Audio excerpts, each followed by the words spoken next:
Gy'obulidde? Era omaze n'onsanga ku kitebe kyaffe ekya People's Power kyekyo. Sooka otubuuzeeko ab'oku Celeb Jazz. Ab'oku Celeb Jazz nsanyuse nnyo okubanga olunaku olwaleero nga ndi wano abatuwadde omukisa, and I'm so happy because tuva kwerekera president wange ng'amaze okwewandiisa. So enkwata gye bamukutte mutensanyusiza. Bakutte batya? Sinze my president Bobi Wine bamukutte si bulungi bukyamu ddala. Batya tunnyonnyolemuko nga gwabadde. Bamukubye, baddeko bamuyuliza amakooti, bamuggyeemu engatto. Bambi, it is so hurting kati nganze because I love Bobi Wine so much. Enkolagana ne Bobi Wine etandika mwaka ki Eva? Sometimes back because Bobi yajjanga ewaka ewa jjajja wange Haji Juma Kayondo so yafa.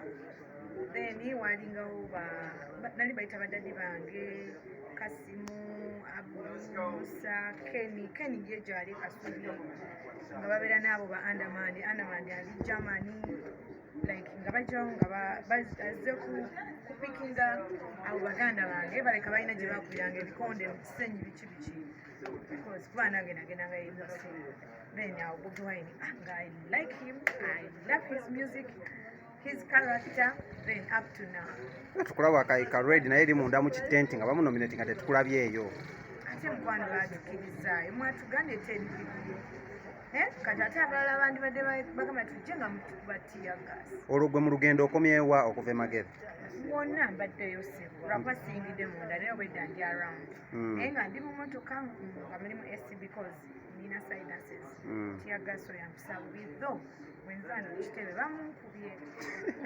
Bamukubidde ki? Olina kyokoze badde weekalakaasa obadde oyimba ennyimba za Bobi kiki? Wano seseekalakaasa ebintu byange obimanyi nkwata mpola andi ate wemba njagala omutumba mwagala bya ddala saagala mmanya zembadde nzize like okuyingirako ku ofisi y'omukulu tirayika omukulu bamaze gamutwala gyesi tategedde nga nkanziwo ku ofisi y'omukulu at least bamututte ng'olaba okozeewo ki? Tukumanya oli mukazi wa ddalunyi tokaabye teweeyambudde. Of course era nina okukaabawo kuba neggulu era nakaaba nga bamututte ku Bobi Wine waliwo wano ba abantu nga bo balinga 5-6 nga bo nina okukaaba kinkakatako because twatuuka family. Eva katubuuzeemu obukofiira akantu akoyambadde ku mutwe poliisi yabugaana. Polisi ya Uganda nga mbadde sikingayo yagaana obuntu obufaanaganya kkala z'abamagye z'abakuumaddembe oba kyekikubiza tiyagasi? No. Mbadde mba nyingira nti office ne baatandika omuntu ate bamukubye nze nzeka. So many people wanoona babadde wajjudde abantu tolabye ekibadde wano nga bataddeko music abaana banyumirwa ngaera. Olina mikwano gyo mingi nnyo mu industry naye twafiiddwako omukulu amanyiddwa nga Pastor over the weekend naye tetwakulabye Eva. Mwamiriga mukwano n'abaddeyo n'abeebonzi olekatewandale nase ne Dr. Bosa ne Dr. Godoni ne Scorpioni waliwo n'omulala azanyanga lawyer Dangote. Yes, we twaze because era nabadde ne interview ku STV tulanga online show yaffe Kisempeno episode 2.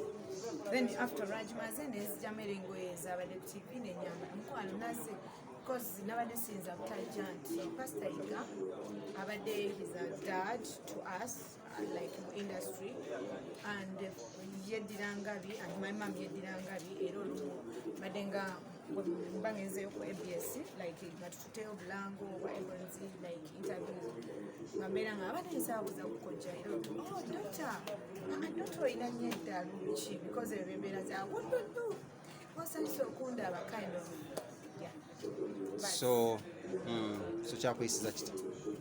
Ekyamusiza naye nsaba Mukama amusuuliwe byonna ebyamusobako and amulamuze kisa and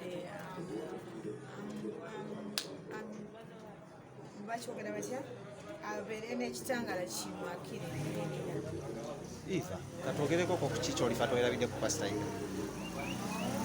kyendifaseerabidde biri bye bakolanga mu kyaki gwe kiki kyolifa kyendifaseerabidde ku Pastor Iga buli ebonzi we tubadde tugulawo shows zaffe abadde ngatto oba red carpet oba si red carpet nga Pastor Iga omusangamu mushobo wetolola nti like ojja olabeko banna abalala bazanya batya then ng'olaba Pastor Iga and ekirala nga takoma kulaba live shows nga ajana commenting olaba ba commenting abantu nti like omuzanyo ogulabye otyanga pastor ayogerako emizanyo and waliwo n'abalala balina screen nights awo yabawako ku ssente abamu n'abawa promotion for free ku TV zaabwe like nga Dr. Bosa Namulondo agamba like Dr. Godoni like Scorpion n'abalala gye bali abo benawuliddeko ko nga boogerako ku mpewo nti pastor ge balina shows zaabwe yabakwasaganyizaako ate teyakoma kuti kyokka n'abawa ne ssente enkalu so ndifa simwerabidde because other people bakuwa like ti agenda kulanga you have to pay something. Yes. Ogambye muno abadde akuyisanga ddotawe yeah. singa muganda we because ate nga mweddira gumu. No, my mom yeddire pastor iga pastor iga asinganako ku maama we. No, my mom yali yafa pastor iga itamulabako neba artist abalala bali bamulabye. Aba artist bannyo bayogedde ebigambo bingi nnyo gwe singa kati tugamba muno olinayo ka speech nga dde wakwadde omukisa nawo okuyimuka katuuti n'oyogerako ku pastor iga mu bigambo nga 4-5 obubaka bwo eri famire ab'emikwano abako n'ab'eŋŋanda za pastor iga mu nsi yonna obagambayo ki?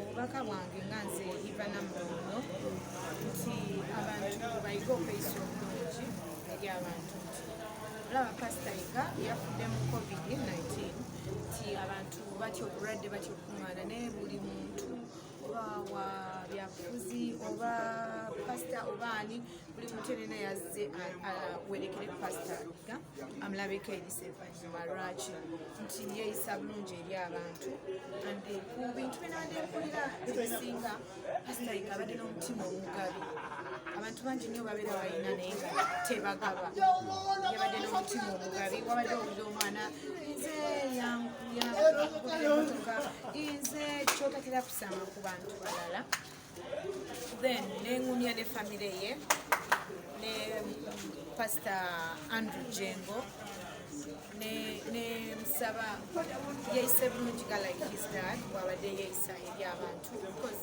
nze saawuliddeko bintu bibiri ku pastor iga like omuntu yabadde bulungi nti yeeyise bulungi ng'eri taata we aleme ku disappointinga his dad gyali n'ekirala tujja naffe kubeerawo kuba his dad abadde artist nawuliddeko nti yali muyimbi naye ali muyimbi wakadonkamu nabadde sikimanyi era nakitegeddeko nti tujja muyambako naffe nga ba artists banne because tumubeererewo because si byangu okubanga ekiko omuntu ng'abadde akikusiza bw'atyo myaka gye nga bwewalabye anduwaali so aba yeetaaga guidance n'okumugumya kati ate nonno pastor Jengo Andrew akyali singo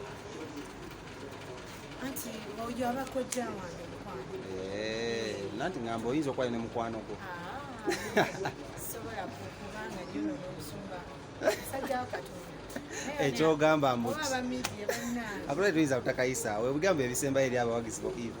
Ebigambo byange eri abawagizi bange nti nakola my YouTube channel agiyita Chill with Evelyn Namulondo amadde mbasaba bambi mujje mubeereyo buli artist wo gw'onoonya ojja musangayo buli muntu ate nze sikukoma ku artist ka buli muntu bwotyo weesigaliza Rema wamusigaza ku YouTube channel ffe takyatuwa interview kyogereko Rema batugamba muno gotukuba ekikono ab'amawulire ewa Rema kati ekyo kyoyogedde nkiwulidde kati mbadde sikimanyi naye nga nze Eva bwe neemanyi ku mpisa zange n'omutima gwange sisobola kukola kintu ekyo tokuba kikono no oli straight ebyo ebintu si byange kale sibula batula that's why kyokola abantu bangi nnyo banjagala yes neyanze nnyo ssebo neyanzeega okumpa omukisa okundeeta ku Celeb Jazz nzaani namuwaabwe bagambe basubscribing gweno gunyo bane guys mugere musubscribing